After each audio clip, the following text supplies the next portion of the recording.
தினம்தோறும் விளக்கேற்ற நல்ல எண்ணெய் இதயம் நல்லெண்ணெய். இனிமே கண்ணை மூடிட்டு கடலை எண்ணெய் வாங்கலாம். ஏன்னா மந்த்ரா கடலை எண்ணெய் இதயத்தின் தயாரிப்பு.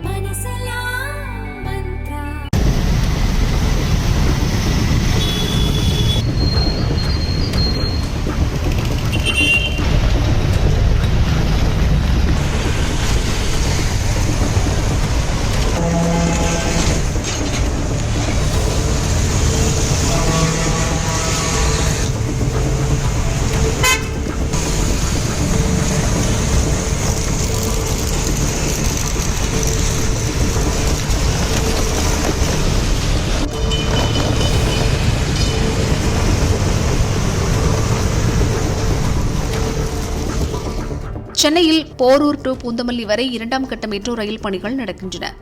குண்டும் குழியுமாக ரோடு மோசமாக இருக்கும் நிலையில் ஆக்கிரமிப்புகளும் அகற்றப்படாததால் வாகனங்கள் தடுமாறுகின்றன.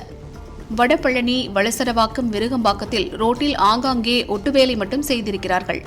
சென்னையில் சமீபத்தில் பெய்த கனமழையால் ரோடு மீண்டும் சேதமடைந்துள்ளது. 20 நிமிடத்தில் செல்ல வேண்டிய இடத்திற்கு 1 மணி நேரம் ஆகிறது.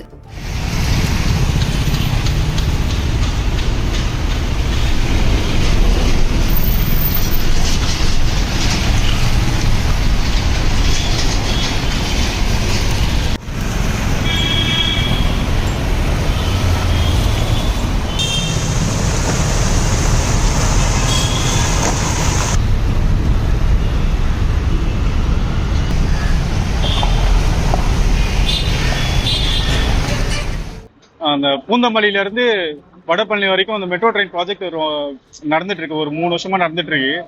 அதனால பொதுமக்கள் ரொம்ப டிஸ்டர்ப் ஆகுறாங்க.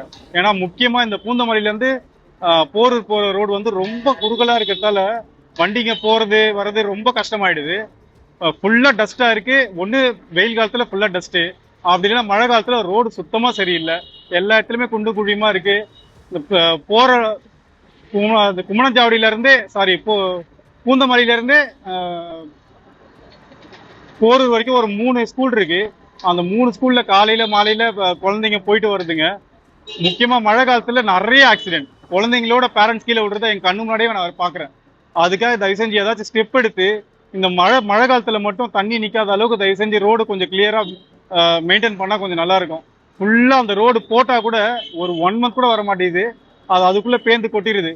அந்த ரோடு எல்லாமே பேந்துருது. அதுலயே ஜாரி எல்லாரும் நிறைய பேர் கீழே விழுந்துடுறாங்க. அந்த டிரைனேஜ் 2 சைடும் கொஞ்சம் போட்டு விட்டா எல்லாருக்குமே கொஞ்சம் ஹெல்ப்ஃபுல்லா இருக்கும். முக்கியமா சொல்றதுன்னா 3 ஸ்கூல்ஸ் இருக்கு. குழந்தைங்க எங்க கண்ணு முன்னாடி கீழே விடுறத நாங்க அடிக்கடிக்கு பாக்குறோம். பேரண்ட்ஸ் அந்த லேடிஸ் போறது, எங்க தண்ணி இருக்கு எங்க ரோடு பள்ளம் இருக்கு ஒண்ணுமே தெரியல. அவங்க பாட்டுல கீழே பொட்டுன்னு விழுந்துடுறாங்க. பள்ளம் தெரியாம கீழே விழுந்துடுறாங்க. குழந்தைங்களோட மழை தண்ணி வடிஞ்ச பிறகு ரோடு போடுறாங்க. அது ஒரு 1 மந்த் இருக்குது. அதுக்கப்புறம் சுத்தமா டேமேஜ் ஆயிடுது. அது எல்லாருமே பார்த்துட்டு தான் இருக்காங்க.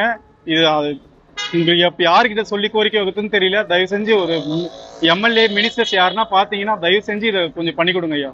சிஎம் வருவாங்க. சிஎம் வரும்போது கிளீன் பண்ணிருவாங்க. சிஎம் ஐயா வரும்போது ஃபுல்லா கிளீன் பண்ணி தான் விடுவாங்க. எல்லாமே நார்மலா ஆயிடும் அந்த டைம்ல. பட் மற்ற டைம்ல பார்த்தா மறுபடியும் அந்த ரோடு பழையபடி அந்த மாதிரி தான் ஆயிடும். குண்டு குழிமா தான் ஆயிடும். துரைப்பாக்கம், பெருங்குடி, கந்தன்சாவடியிலும் ரோடு படு மோசம். 2 வீலரில் செல்வோர் நிலை தடுமாறி விழுகின்றனர். இரவில் செல்வோருக்கு திக் பயணமாக இருக்கிறது. இங்க வந்து பூந்தமல்லில இருந்து பாத்தீங்கன்னா நம்மளுக்கு போறது வரைக்கும் வந்து பாத்தீங்கன்னா நம்மளுக்கு ஒரே ஃபுல் டிராபிக். பைக்ல போறவங்க போக முடியல. பல்வேறு விபத்துகள் நடைபெறுதுங்க. பாத்தீங்கன்னா இங்க ஜல்லி கல் எல்லாமே ரோட்ல சுத்தி கிடக்கிறதுனால அடிக்கடிக்கு பிரேக் அடிச்சா எல்லாருமே தவறிக்கு வந்து பல்வேறு விபத்துகள் நடக்குது. மழை பெஞ்சா ஃபுல்லா இந்த இடத்துல ஃபுல்லா தண்ணி நிக்குது. இந்த 2 சைடு எதனா பாதாள சாக்கடை அமைச்சு கொடுத்துருந்தீங்கன்னா தண்ணி போகும். மற்ற மக்கள்லாம் நடந்து போயிட்டு வந்து கொஞ்சம் யூஸ்ஃபுல்லா இருக்கும். இது அரசு தான் கோரிக்கையா எடுத்து தமிழக முதல்வர் இதை சீக்கிரமா நடவடிக்கை எடுக்கணும்னு கேட்டுக்கொள்கிறோம். பல்வேறு 2 வருஷமா நடந்துட்டு இருக்கு இந்த மாதிரி. பூந்தமல்லியில இருந்து பாத்தீங்கன்னா நம்மளுக்கு போற வரைக்கும் ஃபுல் டிராபிக் தாங்க. காலையில ஆபீஸ் போக முடியல, ஸ்கூலுக்கு போக முடியல, எதுக்குமே போக முடியல. ஃபுல்லா கிட்டத்தட்ட நம்ம இங்க இருந்து போறதுக்கு நம்மளுக்கு 1 ஹவர்ல இருந்து 1.5 ஹவர் ஆகுது. ஃபுல் டிராபிக் ஆகுது. நம்மளுக்கு ஃபுல்லாவே குண்டு குழி, வண்டி ஓட்டவும் முடியல. பாத்தீங்கன்னா பள்ளமா மேடா இருக்கு. தண்ணி மழை பெஞ்சிச்சுன்னா பள்ளம் இருக்குது தெரியவே மாட்டேங்குது. மழைநீர் வடிவதற்காக சில இடங்களில் கால்வாய்களின் கான்கிரீட் மூடிகள் உடைக்கப்பட்டன. அதன் கம்பிகள் அபாயகரமாக நீட்டிக்கொண்டிருக்கின்றன. முறையாக திட்டமிடாத மெட்ரோ பணிகளால் தினம் சிரமத்தை எதிர்கொள்வதாக பொதுமக்கள் சொல்கின்றனர்.